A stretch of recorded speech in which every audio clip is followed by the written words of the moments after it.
Welcome to the F-Bound Podcast. I'm your host, Shannon Schroeder, Executive Function Coach. I help neurodivergent women learn tips and strategies to improve the life skills that will help them be successful. Improving task initiation, how to beat procrastination. Do you often find yourself struggling to start a task even when you know it's important and needs to be done? And because of this, you put things off until the last minute only to feel stressed and rushed when you finally do get started. Procrastination is a common problem that affects many people, but it doesn't have to control your life. By learning how to overcome task initiation, you can beat procrastination and achieve your goals. Task initiation is the process of starting a task, and it's often one of the biggest hurdles for people who struggle with procrastination. When you're faced with a task that seems overwhelming or unpleasant, it's easy to put it off and do something else instead. However, this only makes the problem worse in the long run. The more you procrastinate, the more stressed and anxious you'll become, and the harder it will be to get started when you finally decide to tackle the task. Understanding procrastination. Procrastination is a common behavior that many people struggle with. It's the act of delaying or avoiding tasks that need to be completed. If you struggle with executive functioning, procrastination might be your go-to method of dealing with tasks. While procrastination may seem like a harmless habit, it can have negative consequences on your productivity, mental health, and overall well-being. One of the reasons why people procrastinate is due to the psychological phenomenon known as the present bias. This means that people tend to prioritize immediate rewards over long-term benefits. In other words, you choose to watch TV or scroll through social media instead of working on a project because it provides instant gratification. Common triggers. There are several common triggers that can lead to procrastination. These include lack of motivation. When you lack motivation, it can be difficult to get started on a task. You may feel like you have no energy or drive to complete the work. Overwhelming tasks. Large or complex tasks can have overwhelming and lead to procrastination.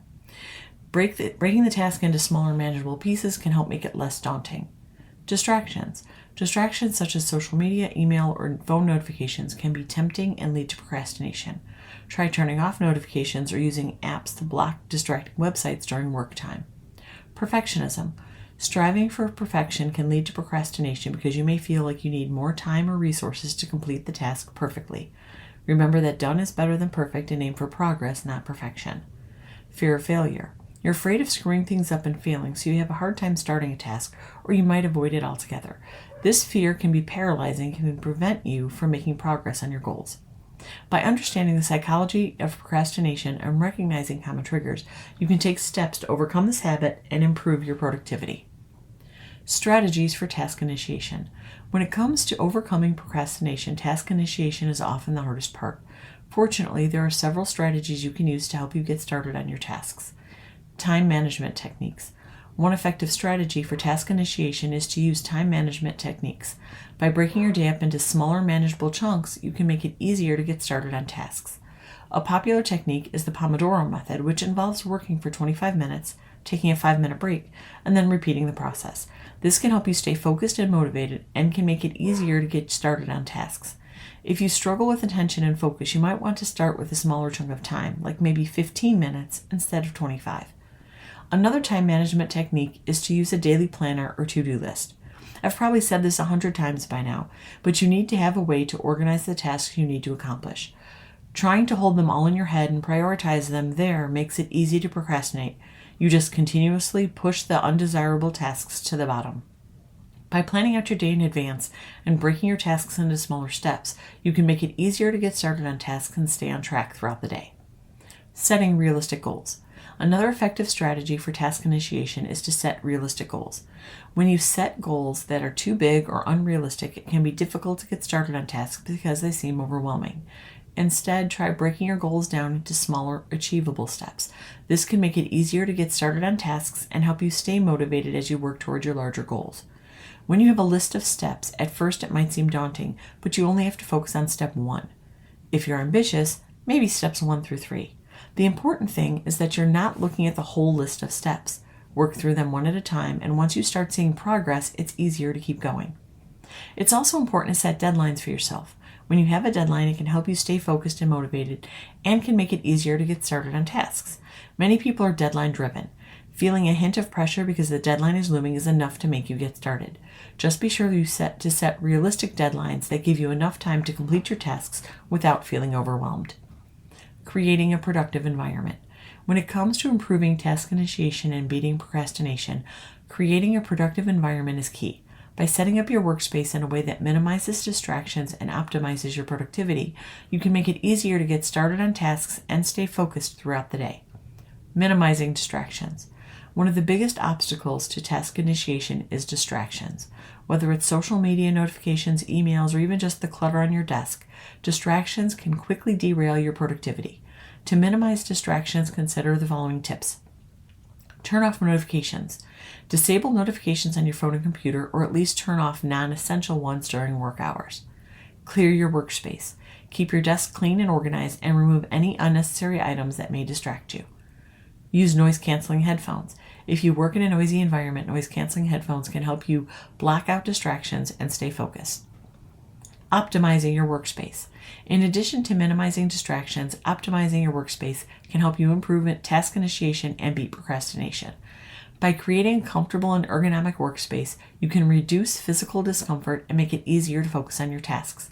Consider the following tips. Invest in a good chair.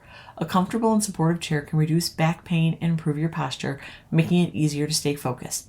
Adjust your monitor. Position your monitor at eye level and adjust the brightness and contrast to reduce eye strain. Use a standing desk. If you find yourself sitting for long periods of time, a standing desk can help you stay active and reduce the risk of health problems associated with a sedentary lifestyle. The key to optimizing your workspace is to find furniture that works for you. Many neurodivergent people have a hard time sitting still in a regular desk chair.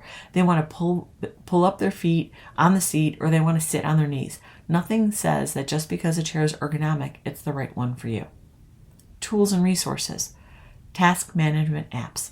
Task management apps can be a great tool to help you overcome task initiation problems and beat procrastination. These apps can help you stay organized, set goals, and track progress. Todoist is a simple and easy-to-use app that allows you to create tasks, set deadlines, and assign priorities. You can create subtasks and tags to help you stay organized. Trello is a visual task management app that uses boards, lists, and cards to help you stay organized. You can create boards for different projects and add lists and cards to each board. You can also add due dates, labels, and attachments to each card. Asana is a more complex task management app that is designed for teams. It allows you to create tasks, assign them to team members, and track progress. You can also create projects and add tasks to each project. Support groups and accountability. Support groups and accountability can also be helpful in overcoming task initiation problems and beating procrastination. Joining a support group can provide you with motivation, encouragement, and accountability. You can find support groups online or in person. Accountability partners can also be helpful in overcoming task initiation problems and beating procrastination. An accountability partner is someone who helps you stay on track by checking in with you regularly and holding you accountable for your goals. You can find an accountability partner through a support group or by asking a friend or family member to help you. When you're looking for ways to stop procrastinating, task initiation comes into play. Giving yourself tools and strategies to jump the hurdle of starting a task is key to help you conquer procrastination for good. I hope you enjoyed this episode of the F-Bomb podcast. Thank you for listening. Remember to subscribe below and check out my show notes to learn more about my Facebook group, courses, and membership.